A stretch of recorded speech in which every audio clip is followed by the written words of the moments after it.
Welcome to the Salmon Runs YouTube. Enjoy the video.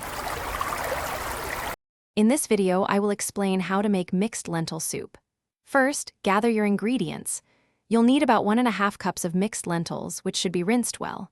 Next, chop 1 large onion, 2 carrots, and 2 celery stalks.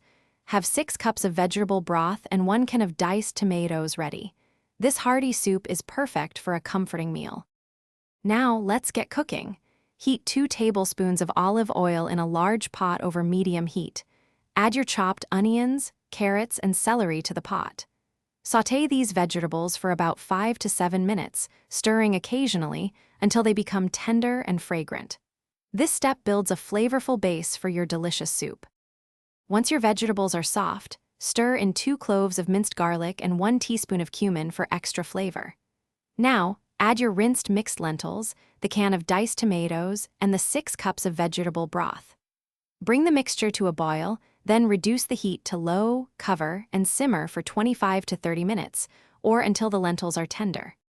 After simmering, taste your soup and season with salt and black pepper as needed. For a fresh finish, garnish with some chopped fresh cilantro or a squeeze of lemon juice. This soup is even better the next day. Remember to check the description for a link to a great book about money and other deals. Enjoy your warm, homemade mixed lentil soup. Thanks for watching. Consider subscribing if we helped you.